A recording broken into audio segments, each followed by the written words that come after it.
I'm Bob. I like coffee. I also like to tell stories. So here at the Bobcast Coffee, it's time for a coffee break. So take a coffee break with me and pour yourself a cup of your favorite Joe. By the time you're done with your coffee, you'll know something about me you really didn't need to know. But you'll have fun learning it. Just remember, my stories are true. For the most part.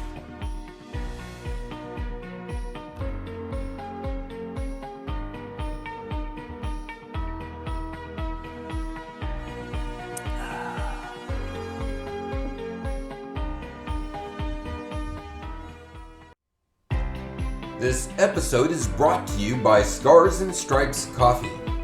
Reynolds Revival, the producers of Bobcast Coffee, have teamed up with Scars and Stripes to bring you one of the best cups of coffee you will ever taste. Lovingly brewed here in the great state of Oklahoma and shipped straight to your taste buds. Scars and Stripes Coffee is all about veterans helping veterans.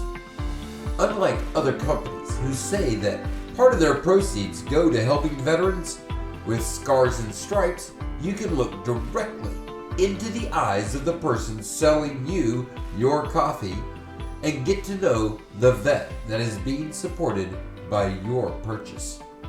To find out more about the company, the mission, or just to buy the greatest coffee ever, go to www.ss.coffee/REYNOLDS.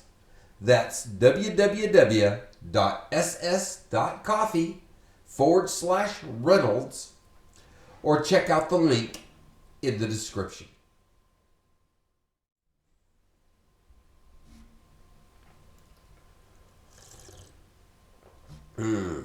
Today I'm enjoying my coffee out of a brand new coffee mug here at the house. It is actually a free giveaway church coffee cup. This is from Trinity Church here in Yukon, Oklahoma. We were at a community coffee there on Good Friday and had a wonderful time. About 100 people showed up and introduced themselves to each other. Nice networking situation. And I will tell you, it's a classic cup that works great.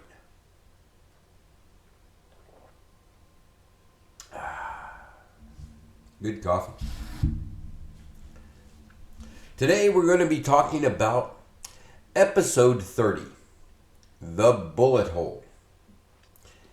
In 1979, it was my sophomore year in school, and being 16 years old, I had my driver's license.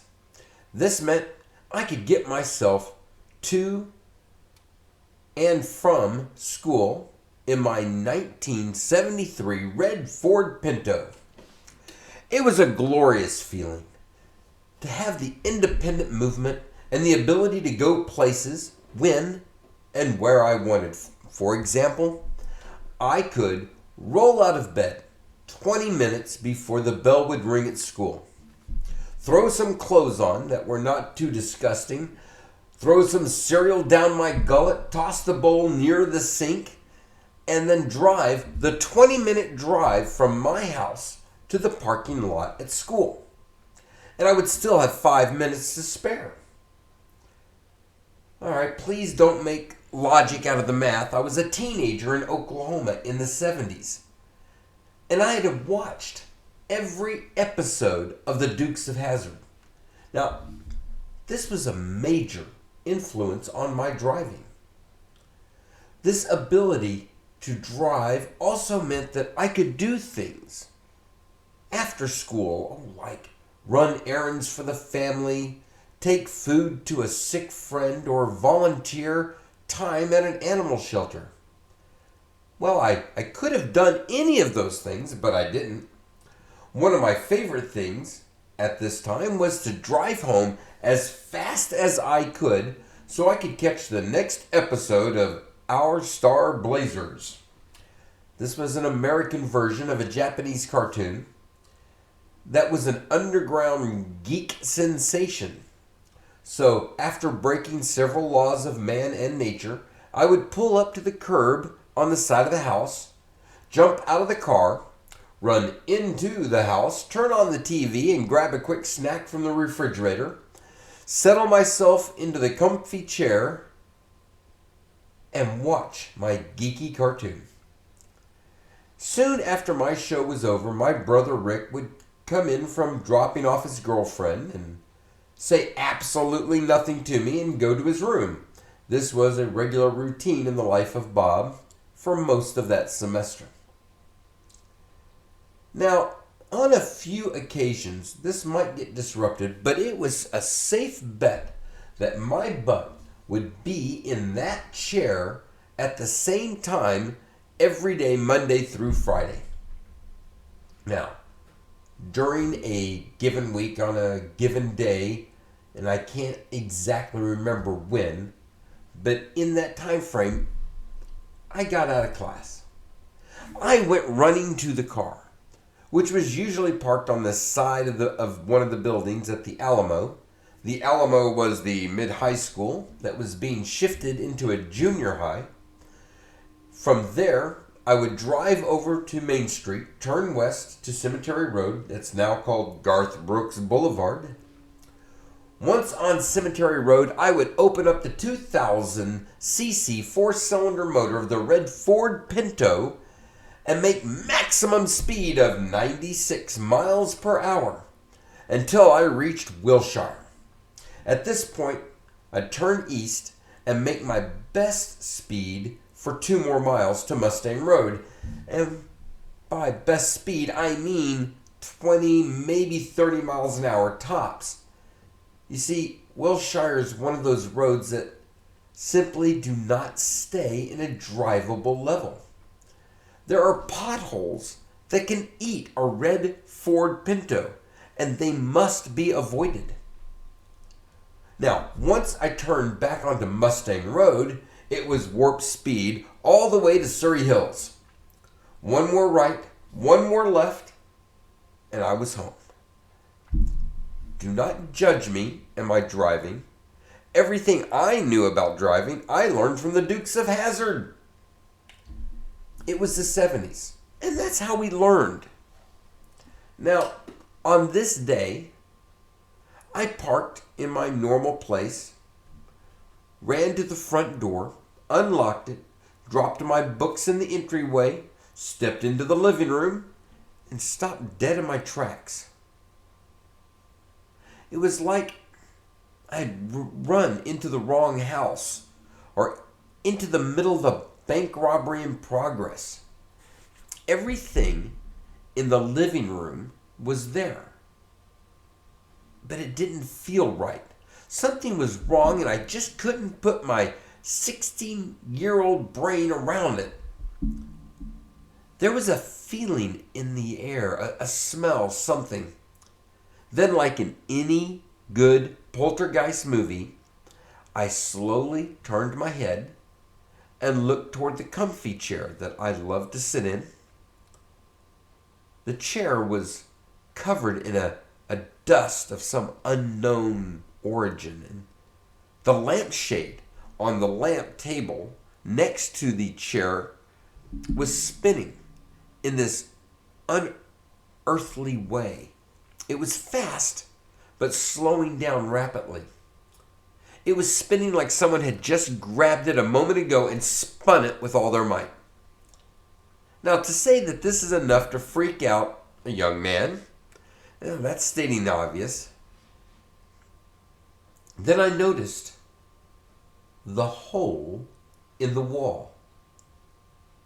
A hole in the wall that looked like what I would expect a bullet hole in a wall to look like.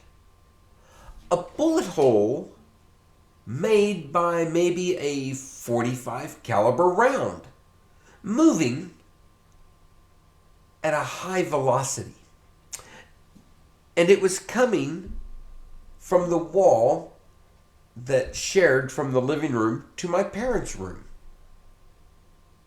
My mind now immediately shifts from ghosts and ghouls to the greater communist plot. And I go investigate. Down the hall and into the master bedroom to find my older, wiser, and much more responsible brother standing at the foot of the bed holding my dad's Colt .45 caliber automatic 1911. It was a wonderful handgun and a classic of an automatic. It's the gun anyone would have wanted in 1979. See, my granddad found this gun in a closet in a house he had been moving into years and years ago, and he had passed it down to my dad, who would later pass it along to Rick. Now, I know that there will be some out there who will point out some BS about gun safety and blah, blah, blah. This story is not about gun safety. It's about the 2-year rule. And you'll find out about that more in just a moment. See, also at this time in our lives, as my driving skills were learned by watching the Dukes of Hazzard, Rick's gun safety at this time was learned by watching Starsky and Hutch. All right. So, as the story goes, my brother was looking at the gun with the magazine out, the chamber empty, doing the proper check, when his girlfriend called with issues. Well, during this point in his life, my brother did not handle issues very well. Now that he is older and much more mature, he handles issues immensely better. On this day, not so. He hung up the phone and he picked up that gun, and now there's a wonderful hole in the bedroom wall. So now let's back up and go to the point where I walk into the bedroom. Me. What? Rick. Me. What? Rick, pushing past me and heading to the living room. In the living room, now I stop asking questions because, well, it's obvious. Rick follows from the hole in the north wall of the living room, over the chair that I like to sit in, to the lampshade next to the chair I like to sit in, to the lampshade with the 2 holes in the lampshade, to the wall on the south side of the living room. Now, on the other side of this wall is the dining room, which has a mural on it, on the wall. Rick. Oh, yeah. We go into the dining room, and there the mural is, no hole anywhere. So we go back into the living room, and there's the hole in the wall. And if you look with a flashlight, the bullet is lodged into the 2x4 in the wall with the help of an electric box. Back to Rick. Okay, we can work with this. Bob, vacuum and clean. Bob's answer? Okay, who am I to argue? We have a major problem here. Mom will be home in about an hour or so, but Rick seems to have a plan, so I get the vacuum and I start cleaning. Rick gets out his modeling tools. All right, now, I know a lot of you are thinking, what are modeling tools? Does he walk the runway on the side? No. Back before everybody played on the internet, people would actually, for fun, build models. Model ships, model planes, model cars, model tanks, anything. And you needed specialized tools to paint and work on these things. And my brother grabs those tools and he runs and starts using the putty from the modeling supplies to fill the holes in the wall.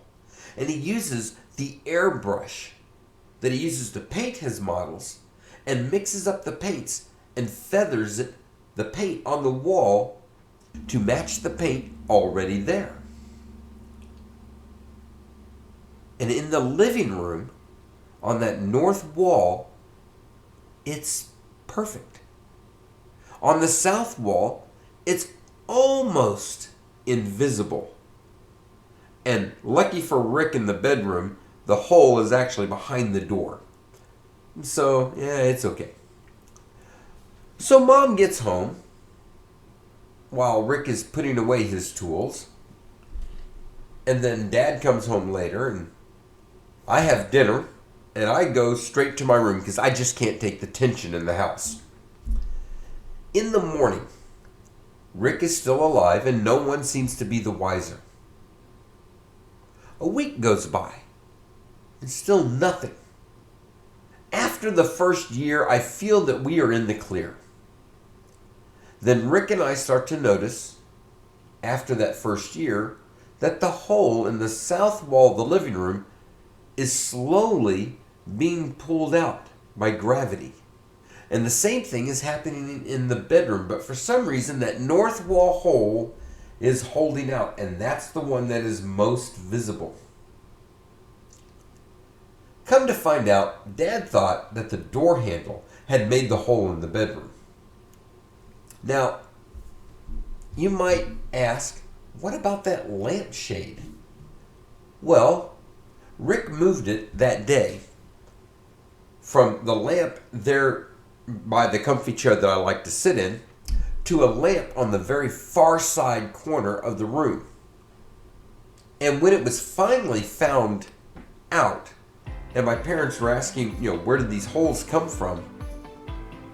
Rick copped to the lesser crime of not placing it well in the moving truck when we had moved to the house, and that he had been moving the lamp, keeping it turned so that no one would notice.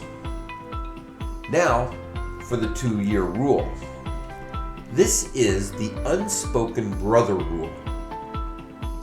That on the big stuff, we do not rat each other out for at least 2 years. If the infraction goes 2 years without being discovered, then there's no harm, no foul. This bullet hole incident holds the record for the longest time before the story came out. Over the years, my brother became a fabulous gun safety follower, instructor, and activist, and my driving no longer resembles the Dukes of Hazzard. With the exception of one night in LA, but that's another story. Our lives are an incredible dance of chance. And for us to be here at this time and at this place to tell these stories takes great skill, fabulous knowledge, and a whole lot of luck.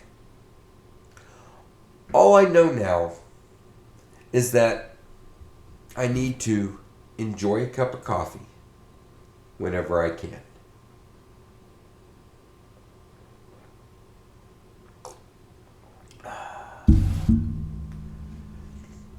I think I'm going to start looking around my house for holes that may have been patched without my knowing. Have a great day.